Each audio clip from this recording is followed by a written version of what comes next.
Welcome to Utah Story Show. So in the last segment, I was ranting about the suburbs and how much I hate car-infested suburbia, especially when you can't walk, you can't bike, you can't get around. And I talked to Jason Brown in the last segment about how people can actually get involved in producing a better Wasatch Front by going and being a part of Envision Utah's programs where they help people envision better ways to develop our communities and neighborhoods. And I want to show you now a little bit on the screen about what I like about the suburban area I now live in. I moved from Sugar House to Murray, and it's hard to adapt once you've gotten used to all the parks and places you can go in Sugar House. And so this is Murray, and as you can see, it's an endless maze of cul-de-sacs and really hard places to get around in anything other than a car. But I want to show you the best part about where I live, and it's these canal trails. And these canal trails, they go along the canals, and these are old like pioneer canals, and they eventually lead to Wheeler Farm. And Wheeler Farm is this old pioneer farm, and it's got probably about 50 to 100 acres just set aside for animals and people to engage with the old farm lifestyle and see what it was like to be a pioneer farmer. And it's a really cool area, but then when you get out of it, you got to go through this really difficult area. If you want to get down to the Jordan River Trail, you got to go under the freeway. You got to go past this huge difficult area where there's cars, and then you eventually get to this golf course, and then you get on the Jordan River Pathway. This is when I was out with my drone just kind of showing what it's like to get there. But the Jordan River Trail itself, once you get on it, it is such an incredible bicycle artery to get around along the Wasatch Front. And I'm going to pause it there. With me on the show today is Soren Simonsen. He's the executive director of the Jordan River Commission. Thanks so much for coming on, Soren. So great to be with you. Yeah, so you've been at this job for, 10 years now? Well, I've been involved with the commission for actually a little more than 10 years, probably close to 15. I got involved first when I was on the Salt Lake City Council in the organizing group that created the Jordan River Commission. That came out of some work that happened with Envision Utah and Salt Lake County and other community leaders to create what's called the Blueprint Jordan River, which was kind of a regional vision for improving the Jordan River and surrounding environment. I served on the board for 3 years, and then when my predecessor, Laura Hansen, left, I said, I love this organization. I'm going to come to work here. And I put in an application and was hired as the executive director back in the summer of 2017. So I've been on the staff for about 5 years, but I've been involved with the organization from its original inception. Yeah, and it's been very cool to see what's happened along it, because not only have the bike pathways improved, it seems like everybody kind of knew the Jordan River as sort of a dumping ground. People were dumping all sorts of crap in there, batteries and dead bodies and everything you wanted to get rid of, people dumped in that river. And so when you came on, has that been a big part of your initiative to just get the river clean again so people wanted to be near it? Yeah, there's still a lot of things that make you sad that happen. I mean, there's still some dumping that's happening around the Jordan River. Not much, certainly not as much as, when there were a lot of active industries and agriculture, that it was your sewer, It was, we just celebrated on October 18th, the 50th anniversary of the Clean Water Act. That did an enormous amount to clean the Jordan River. The major industries and point source of pollutants. Raw sewage used to flow in the river before the first water treatment plant in Utah in Salt Lake City in 1965. Wow, so up until 1965, it was raw sewage. Yeah, there. Wow. It was the sewer line, and so there's a lot that's changed over the last 50 to 60 years.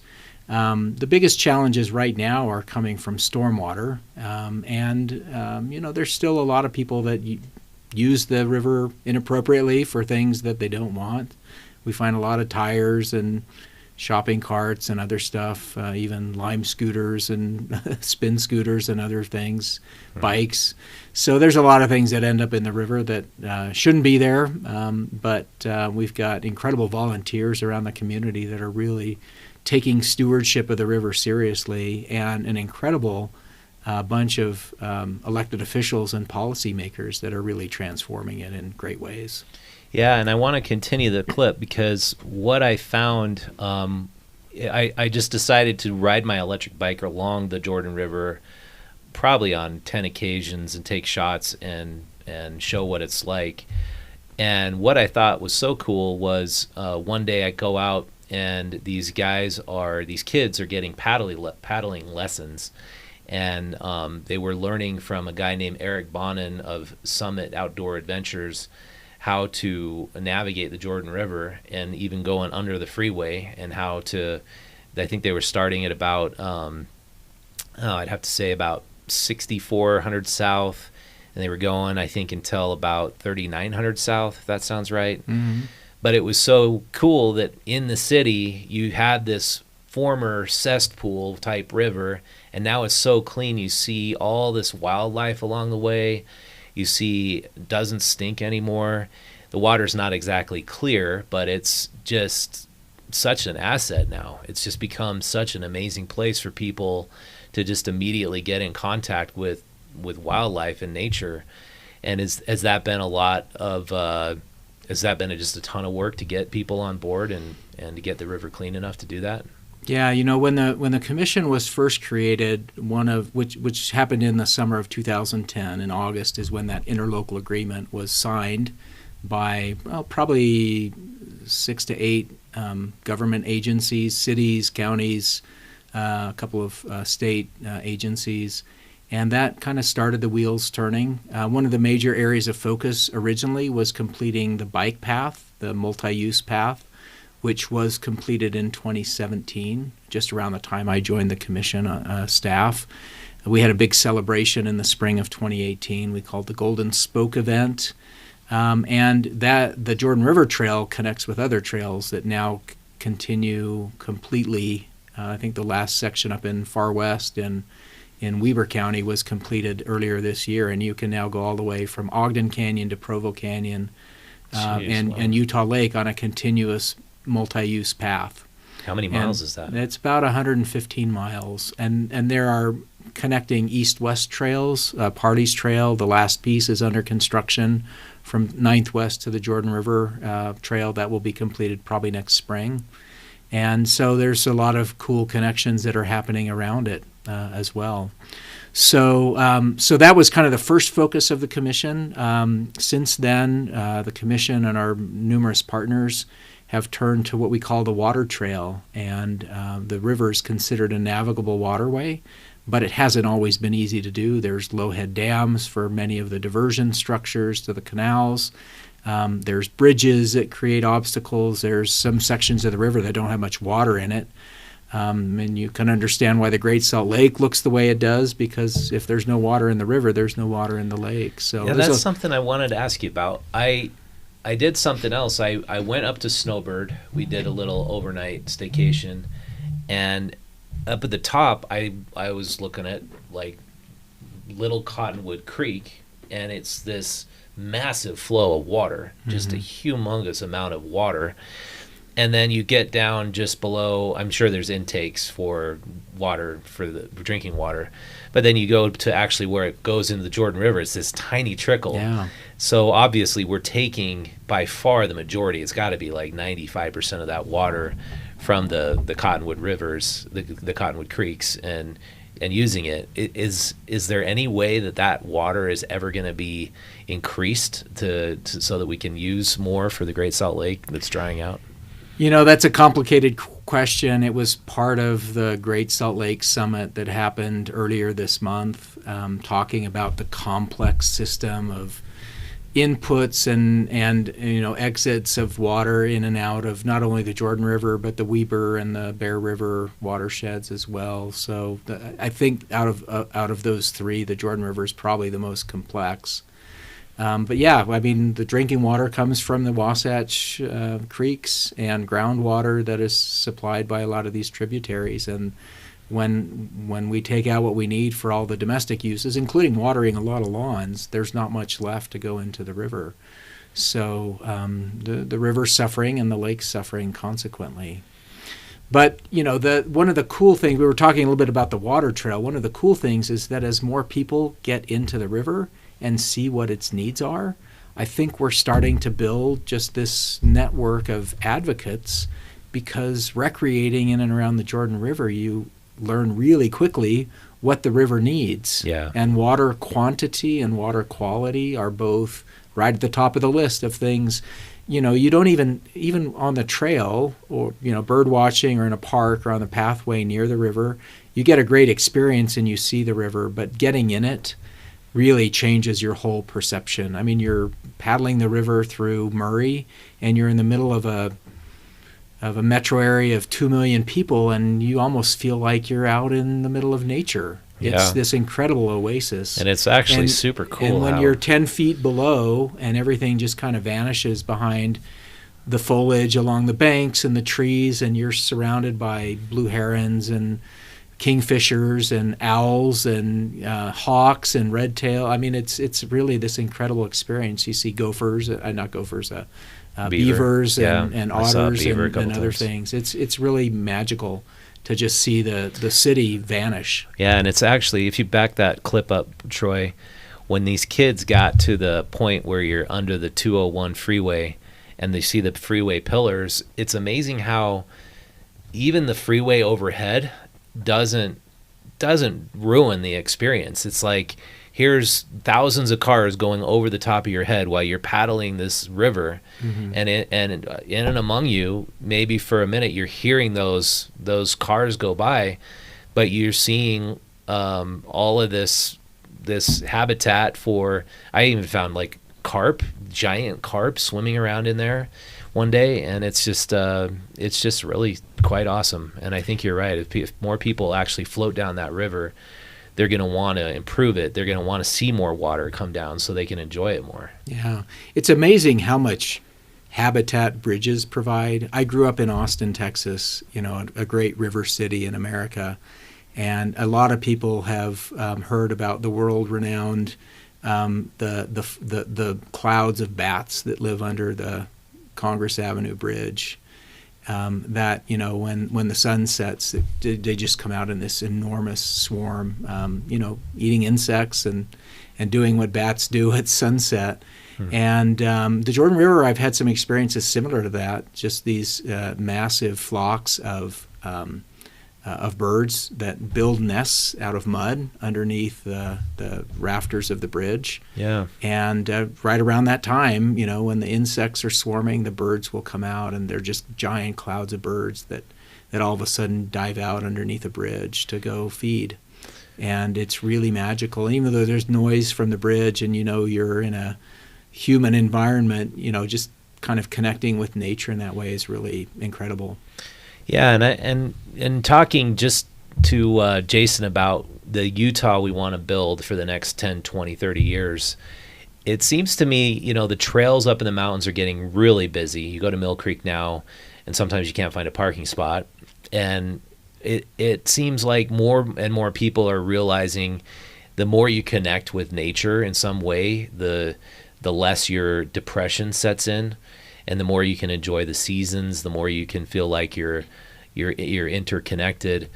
So is part of what you guys are envisioning is that you give more people access to more nature corridors and more bike pathways and more walkability, and we're going to improve the mental health of the Wasatch Front? Well, you know, there are a couple really major books, Last Child in the Woods, The Nature Fix, that have really drawn these powerful connections of connecting with nature. And in urban environments, it's hard to do. We've got the Wasatch Mountains, but they've become very crowded, and not everybody is able to get to the mountains, especially some of those canyons that have fees for access, and like Mill Creek and some of those. So having this connection to nature right in the heart of the Salt Lake and Utah Valley area is really important. There are tons of schools that are located along the Jordan River corridor. I think we've counted 25 or 30 that are within maybe a half mile walking distance easily, or biking distance.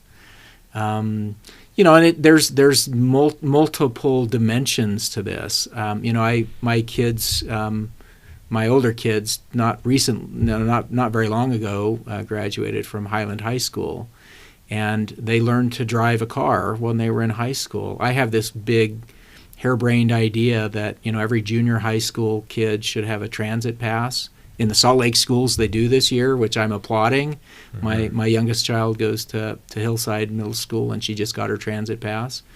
But I'd love to see every elementary school kid learn how to ride a bike. Imagine the connectedness we would create and the mobility that we would engender if we taught kids how to ride bikes and use transit like we teach every high school kid to drive a car. Yeah. And the Jordan River Parkway could be a major part of that, because it's connected by transit and it's connected by all of these schools, connected by trails. Well, that's the thing. I mentioned in the last segment how I went to Europe with my bike on 3 occasions, biked through these old ancient towns, and you realize when you go there, cities and places built for the human scale, on a human scale rather than a vehicle scale, a car scale, they're so much more engaging and interesting and fun to walk around. And you come back here, and especially in the suburbs, and you try to walk around, you try to engage with your neighborhood, and you try to find destinations you can walk to, and it's really difficult. Like, we got the Wheeler Farm, but if we try to go to the park on the other side of the 215, I showed Jason, it's like you got to go through a serious gauntlet of potential getting run over by cars, and it's like I wish that we would have put more thought into designing for bicycles and pedestrians. But it's like, can we do redos on these things? Can we make it so we can get more access to parks and more trails and more walkability overall in the suburbs now? Or is that really hard to do? It's hard to do, but some of the places that you visited in Europe, it wasn't that many years ago that they were kind of in the same place we were. As a student of urban planning, I studied some of the transformation that happened in Europe in the 1970s and 1980s. Copenhagen and Amsterdam and Oslo in Northern Europe were all very car-centric cities. And maybe not to the extent of cities in the U.S., because they're older cities and they had the infrastructure and the urban form that was shaped before cars. But they were kind of overrun, and they were building freeways just like we were. But they made a lot of decisions to kind of change the trajectory, and there's some great urban planners and designers that really led those initiatives. Jan Gehl, I'm a great fan of his work in Copenhagen, just did incredible work transforming what was a very car-centric city into one that's like a walking and biking destination globally now, and is often listed as one of the top cities in the world to live. Well, it seems like if you want to especially not strive to just accommodate the elite in places like Park City and the Avenues, where the real estate prices are the most expensive, and Sugar House now, you should build that walkability in, because that's what it seems to be driving real estate prices. People love that. People love to be able to get out their front door, go to a nice walk to restaurants, walk to stores, and it seems like a no-brainer to me. I lived in Scandinavia in the late 80s, mostly in Bergen and Oslo, Norway, and they were great transit communities then.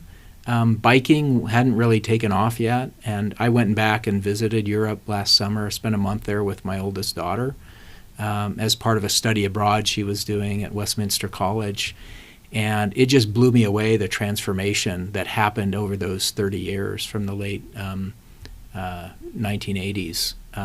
The transit systems were all still there and incredible, but the bike infrastructure, even in cities like Paris, they've been walkable cities, but the bike infrastructure that's been added to these communities in Europe gave me enormous sense of optimism that, over 30 years, these communities really transformed. And we can do that too. And some of it's starting to take shape. We're seeing lots of biking in downtown Salt Lake as the infrastructure's taken shape. I've been working really closely with the community council in Sugar House to bring some of that to Sugar House, because we've got a built-in population that craves and really wants this. It's just been slow moving to get that infrastructure in place. Yeah. Well, you were instrumental in the S-Line Trail, right? And that's my favorite trail to bike down and up and down. I don't use the train, but I thought the trail was awesome. Yeah. And so it's like when we the further south we go, it seems like the less biking infrastructure you have. And is that more a function of just the resident mindset, or is that the leadership, or do you think that people just prefer cars the further out in the suburbs you get? Well, I think a lot of it has to do with the training. These systems are all designed by people that are educated, and when the engineering education system is built around or focused around automobiles, then that's what you get, because people bring that expertise to the table as transportation planners and engineers and constructors. We've got, I think, some really great transportation directors at the state level and many of the cities that are now bringing different mindsets that, we want to provide mobility that serves everybody. And so we're starting to see that transformation, and it's slow because we have some bad habits that we developed from the 1950s to the early 2000s, and now we have to kind of reverse that. But we are seeing a lot of professionals that are starting to bring that expertise, and seeing examples not only in the U.S. but in Asia and Europe as well that we can learn from, so we don't have to reinvent it. I started to notice like a couple of YouTube channels where they're pointing out the best examples, and one's called Not Just Bikes. I really like it. And I think if you just learn these examples of how to do it, and I wasn't aware of the example you brought up of Copenhagen, I think it can be done. And so I guess we have to hope that the best planning directors move to Murray so my neighborhood can improve. There's some great professional organizations, the Congress for the New Urbanism, Strong Towns, the American Planning Association, and others that are really pushing the envelope that we have to relearn how to design cities. We used to know it. Yeah, there's great cities in the world. It is like this education was forgotten, because you look at the oldest neighborhoods and the oldest parts of Utah, and they had it right. They had nice main streets, nice corridors for people to walk in, and then we just decided to put the car at the top of the pyramid instead of the person. Yeah, and so it's something I rant about a lot, because I now live there and I have to experience it every day.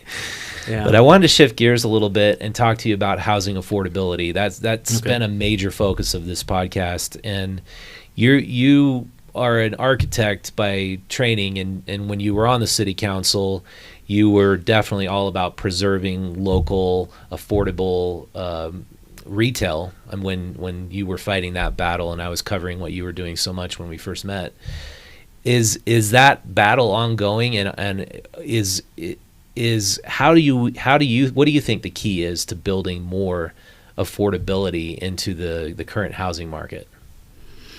Gosh, I'm not working in that environment as much as I was, 5-10 years ago. I spent 25 years in the architecture and construction industry, and a lot of the work I did was around housing and housing policy. And I'm a little disconnected with it right now because of the work I'm doing around the Jordan River. Although there's a lot of housing being developed around the river. Think of the new Point development that was just announced a year ago, where the prison has been relocated from. That's an encouraging opportunity, and they're setting some really aggressive goals as part of that development for housing affordability.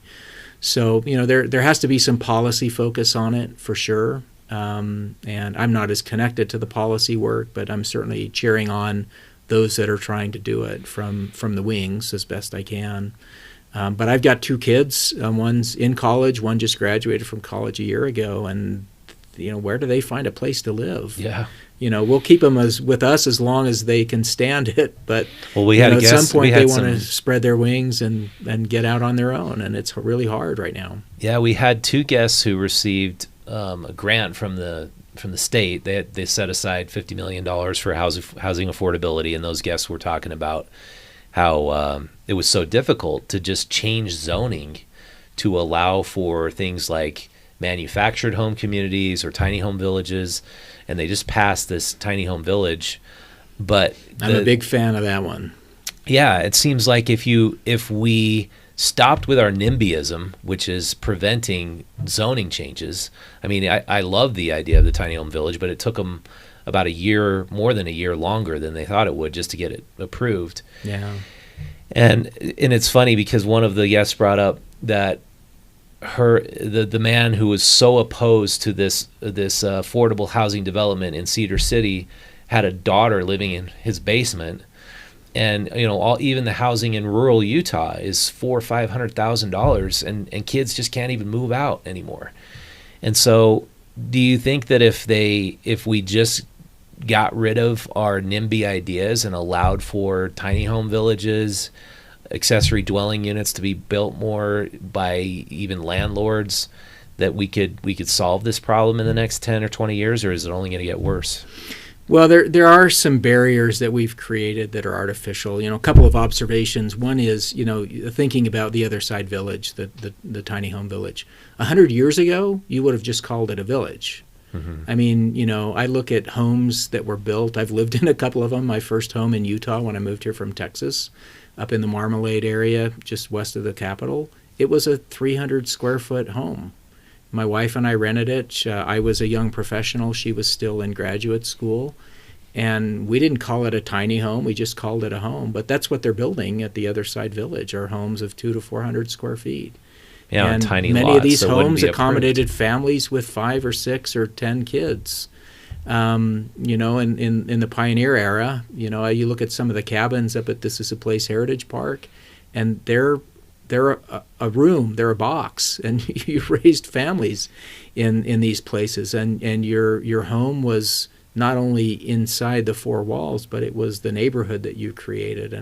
And projects like the Other Side Village, I think, are going to show us the future of some housing opportunities, not just for the chronically homeless, but for people that need a community and a place to live that they can afford. I think we will see more of that, and I think this project will demonstrate the future of some segments of our housing, which, again, this was just a village 100 years ago. Yeah, it's like everything is reinvented, mixed-use development.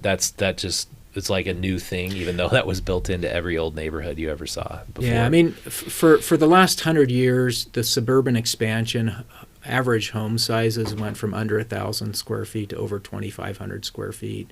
For the first time in at least recent history, we're starting to see average home sizes starting to decline again. A lot of small homes, and the demographic needs are changing. It used to be that a big part of your life was living with kids, and now, because people are living longer, they're getting married later, if at all. We're seeing a lot of transformation in housing type, household types, and I think that's resulting in a lot of market demand for different housing types. Mm-hmm. And that's something that's not acknowledged, because a lot of the policymakers are still in that period of life when they're living with kids. And so your perception is everybody needs a home like me, and that's what we should be building. But we're starting, when I served on the city council, it was mostly middle-aged individuals with families, and we're seeing a shift on our city council in Salt Lake to people that are representing those different types of households. Yeah. Single individuals, couples, empty nesters. And so we're seeing some shifts in policy, I think, because we have a very different kind of policy maker right now. Yeah, and it's interesting, in the neighborhood I live in, it was built about 30 years ago in Murray, most of it, the newer part, and it's mostly empty nesters. Yeah. And they're living in these 2,000 to 5,000 square foot homes, and you just think, wouldn't you be a little happier living in a tighter community with less space now, and you don't have to clean so much? And it's like you go to Europe, and the idea is you have your home in your family for years and years, and you might have your kids live with you for a longer period of time. But that home is where you pass that on to your kids, and in our society we tend to move around a lot. But I guess my point is that we're not really changing our lifestyle to conform to the housing needs that we should have. It's like people just live in these suburban setups where they're using so much space and so much land and resources, where that could be a lot less if they just realized, oh, okay, I'm gonna, live in a 50 or older community now. But I suppose that's probably not going to change anytime soon. Well, the policies are slow catching up with market demand. We saw this with the big housing development that was proposed down in Harriman or the borders of Harriman a few years ago. We say that we're a market-driven society, in the conservative community that we have in the state legislature.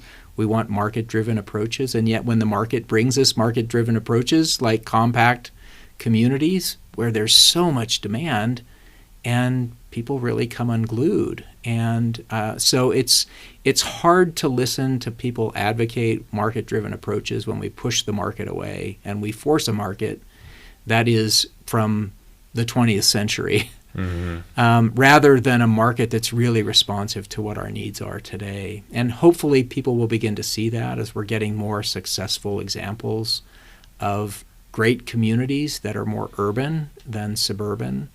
Do you like the idea of pre-built prefab homes, so you're not so dependent on the labor cost of a place, and you can take advantage of the economies of scale of a factory environment to build homes instead of everything being so dependent upon labor costs, construction costs, material costs?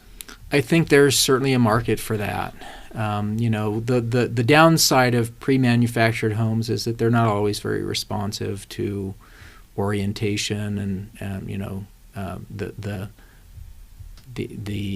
things, the feedback that comes from the site and the location. Yeah. We did a story about a developer who was trying to build affordable housing in Gunnison, and it seemed like such a no-brainer. They have a real shortage of housing there because that's where the prison expansion was, and there's all these businesses going in there, and the city shut them down. And they said it was because of water, but the developer said, no, this was not water. There's only $500,000 homes, and they don't want $100,000 pre-manufactured homes in their neighborhood for fear of their property value going down. Mm-hmm.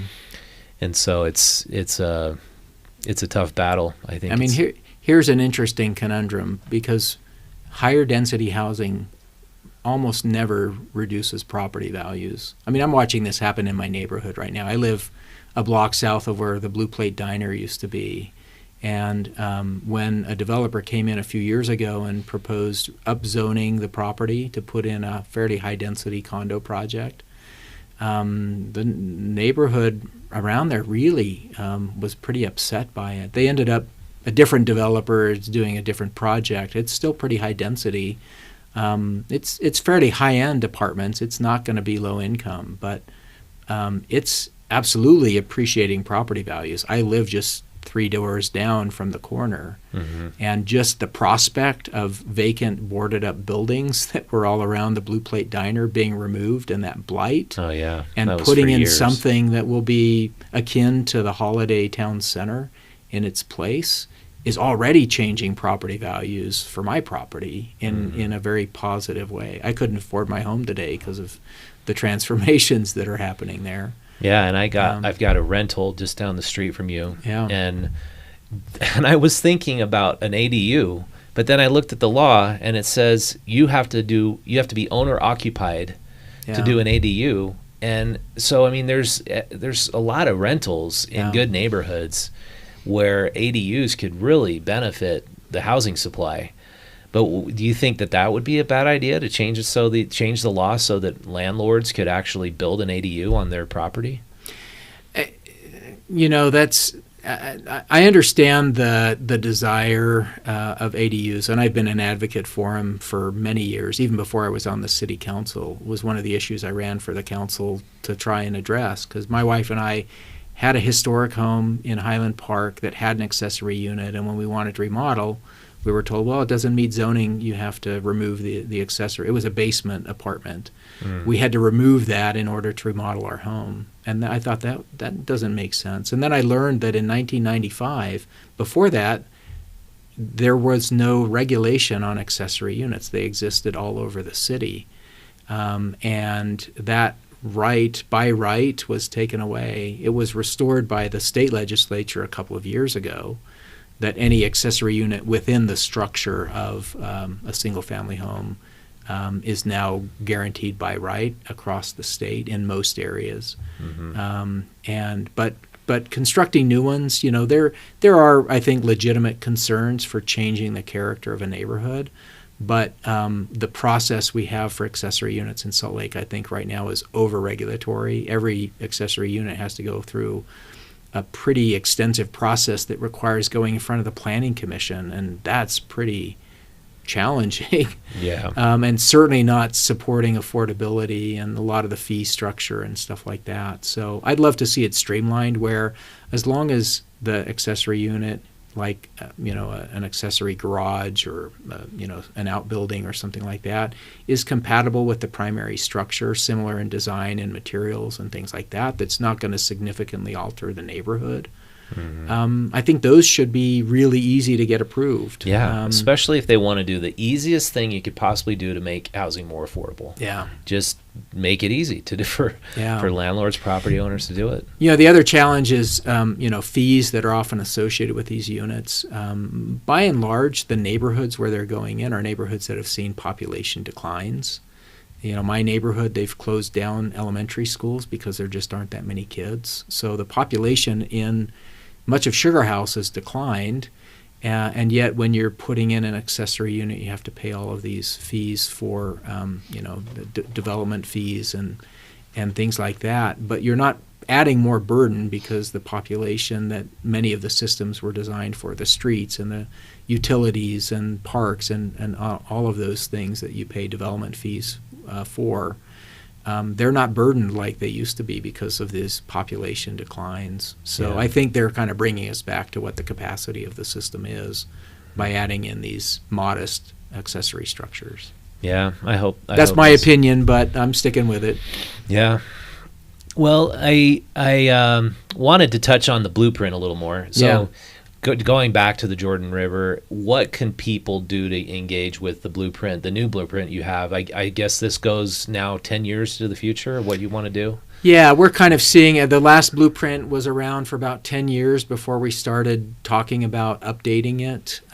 There's a lot that's changed, some major developments like the Point. It was just a little over a year ago that Rocky Mountain Power announced that they're going to decommission and eventually close the power plant on North Temple. That's 100 acres of development opportunity in a decade, right on the bank. And in fact, where that giant pedestrian bridge is? Yeah, where the pedestrian bridge is. And it was just in the last couple of weeks that Rocky Mountain Power presented their first rezoning application to change it from industrial zoning to the transit-oriented development zoning district, to begin the redevelopment of their headquarters and open up some of that property for future mixed-use development. So that's starting to happen. Those are exciting opportunities. The Jordan River is very different in different locations, but some of these major developments happening in the vicinity of the Jordan River. I think this area with the Fair Park, that's looking at expanding some of their underutilized overflow parking areas into more hospitality-focused. The Rocky Mountain Power Plant, the Fisher Mansion, which is on the bond election in November for major improvements and kind of reoccupying that. Is that separate from the park bond that they're trying to No, it's part of the park bond, as I understand it. They've already redeveloped the carriage house that will open shortly and have new park rangers in it. So there's a lot happening in that area that has the potential to be something like parts of the Riverwalk in North Temple has been a focus. San Antonio. Yeah, that's been interest development area for a long time. Tried to improve North Temple. Yeah. And I mean, you look at the Jordan River from, I'd say about maybe 2100 south to North Temple, and that's got to be the most challenging part, because that's where the homeless population has been camping. And like one woman we interviewed when we had Scott Howell on, she's been camping there for 3 years. And another guy I talked to had been there for 2 or 3 years. So you're starting to get these like more permanent settlements, and they're just like this Nomad Alliance Scott Howell was complaining about. They're going out and they're providing these people supplies, which they need, of course, and they absolutely are desperate because there's no affordable housing. So what are you guys trying to do? I saw that 58-page study that came out that you sent me for the U of U conducted. What do you think is the answer to get the park cleaned up in that area and get people not camping, I guess, in the area? Well, the long-term solutions are exactly what the new State Office of Homeless Services and the Salt Lake Valley Coalition to End Homelessness are advocating. And that is, we need deeply affordable housing for people that have been priced out of housing. We need permanent supportive housing, and we need transitional housing for people that need substance abuse treatment and other things. You know, the Other Side Village is an example of exactly that kind of housing. The work that Switchpoint is doing with several projects that were just funded with this $55 million from the state, those are exactly the kind of long-term solutions that we need. And until we have that kind of housing with the services that support people that need assistance for mental health and addiction recovery or physical health or other kinds of challenges that they face, is critical. And sometimes it's job training as well. So that's the long-term solution. The short-term solutions are more complex because some of these projects that were just funded will take 2 to 3 years to complete. And so we're headed in the right direction, but how do we get through to that period of time when our homeless resource centers are at capacity and many of the supportive services are at capacity? So fortunately, there are some projects that came out of this $55 million from the state that are scheduled to be open probably by the end of the year. Maybe 200 or more beds in some supportive housing programs. There's also shortage of people, caseworkers, to support these permanent supportive that's the huge programs. Problem with the resource centers. And there's a big backlog and just not enough employees available to support that. So, those require some focus, and hopefully the new State Office of Homeless Services is bringing more state focus on how do we get more people into the pipeline as social workers, how do we get more projects into the pipeline for the housing that we need. All of these things together will be part of the long-term solution. I do believe that we need to be supporting those that don't have any place to go in ways that we're not. Those campers on the river, I feel for them, because if you got a dog or you got a boyfriend, girlfriend, spouse, you can't go into one of the shelters and take your pet or your spouse. And the Division of Water Quality is just finishing up a water quality study looking at E. coli, and you can definitely see the impacts of homelessness on the Jordan River. People, because they have no place to use the toilet, it goes into a bucket or a bag, and it often ends up in the river. People that are camping in a camper that can't afford $15 to go to a dump station at a Flying J or something like that, it goes into the river. And we're absolutely seeing the impacts of that. So by not supporting those that are unsheltered with basic sanitation, with maybe some supportive shelter opportunities with ways to clean up the waste stream, we take for granted that we can take our trash to the curb. Somebody that is unsheltered is still producing trash, but where do they put it? Yeah, exactly. There's nowhere to put it. So we I need think a sanctioned campground. It's just, we need shelter space. For me, it's just not humane to think about not providing any support for those that are unsheltered, and that's an area that I'm trying to advocate around, because we see the evidence of it at the Jordan River every day, and it's not good for the river. It's not good for those that live or work near the river that have homes and businesses, because they're heavily impacted by this. So I don't have the answers to that, but providing some basic support and sanitation and trash collection and other things, I think have to be something that we're considering at least for the next few years till we get some of these longer-term solutions in place. And we have to keep investing. The state investment came from one-time American Rescue Plan Act funds this year. We have to look at ongoing investments because our population is growing. We have to be looking at other counties. Mm-hmm. Davis County, Utah County, they don't have emergency shelters. And they should, because their populations exactly. The problem warrant isn't spread having, out at all. and the root causes exist in those counties as well. But when the services are only provided in Salt Lake County, then that's where people come to get those services that they need. Yeah, and I look at the park bond that's going to be on November's ballot, and it looks awesome. I mean, a Glendale park like Sugar House Park is part of it, and the mayor presented it. But how is that going to be feasible, or how is that a higher priority than sheltering the unsheltered homeless? Because they're going to be in the parks, occupying the parks, as long as we don't have enough shelter space. Well, it's not either or, and I will say the city is investing enormously in housing right now, through the redevelopment agency and through the Permanent Housing Trust Fund. I remember when I was on the council, we were putting hundreds of thousands of dollars into that for some incentive programs. The city's now investing millions of dollars. Salt Lake City, millions of dollars of deeply affordable and supportive housing. They're investing where the community has said, let's invest and help those that need a hand up. The state's starting to invest, not in a long-term way, but at least with some one-time money in a way that we've never seen before. Other cities, I think, need to really rally to support those in their communities. And we're starting to, we have this council of mayors that's been working together in an unprecedented way around the emergency shelter for this winter, some of those facilities will start to open next week. The kinds of collaboration and the kinds of conversations that are happening are really optimistic. Make me optimistic. I guess I need to hear those conversations. But we need to continue, and we need more of it, not just around emergency shelters, but long-term housing solutions as well.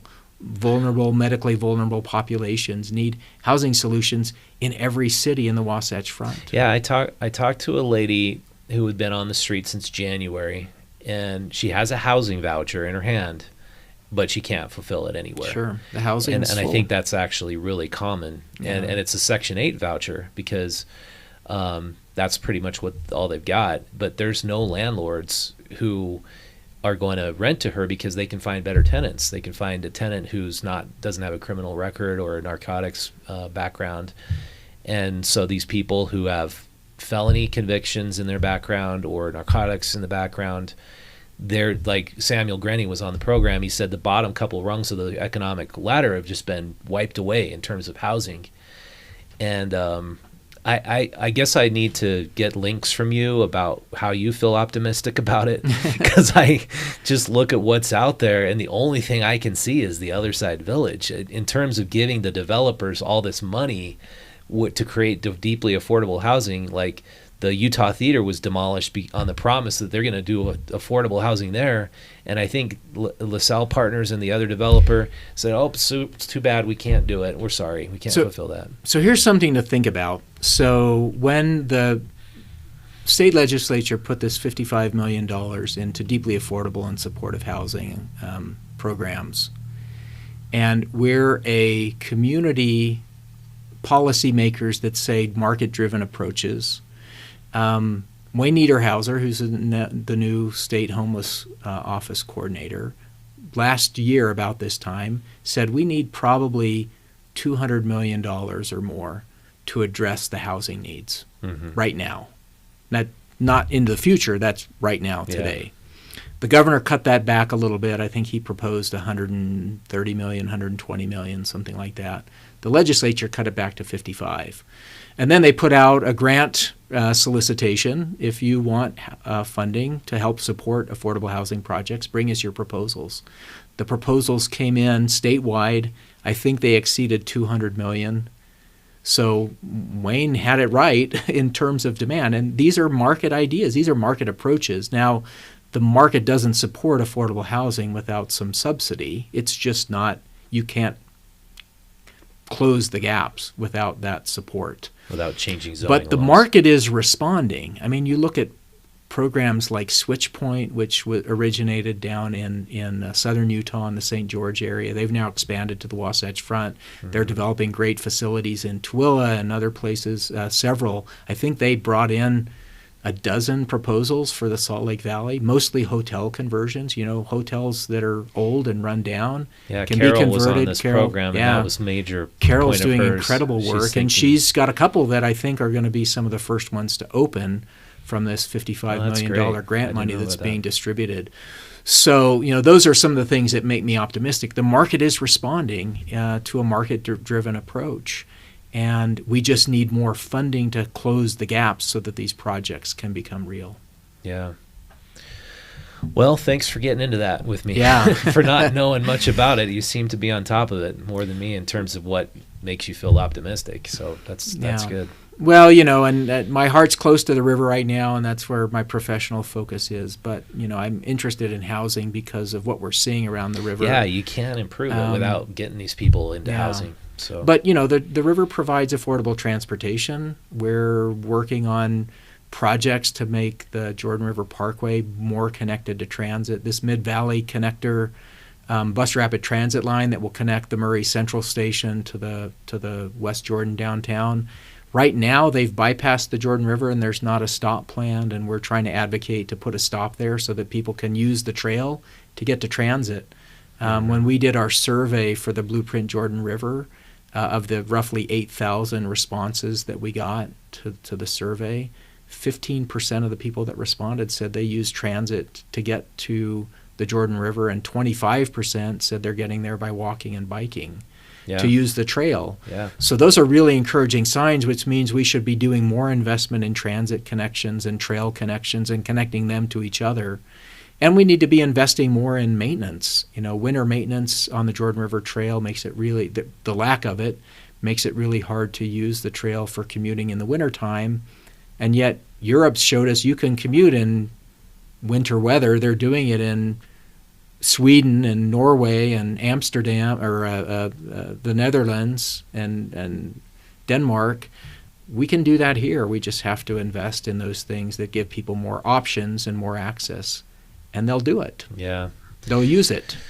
Yeah, I think so. I definitely enjoyed using it this last summer. Yeah. It's a blast just to take my electric bike and my little girl in the back and just fly down along the river and see the place and see all these amazing birds. And so it's cool what you're doing, Soren. I appreciate you coming on and talking about it. And happy to be here. Thank you. Yeah, your website is what again?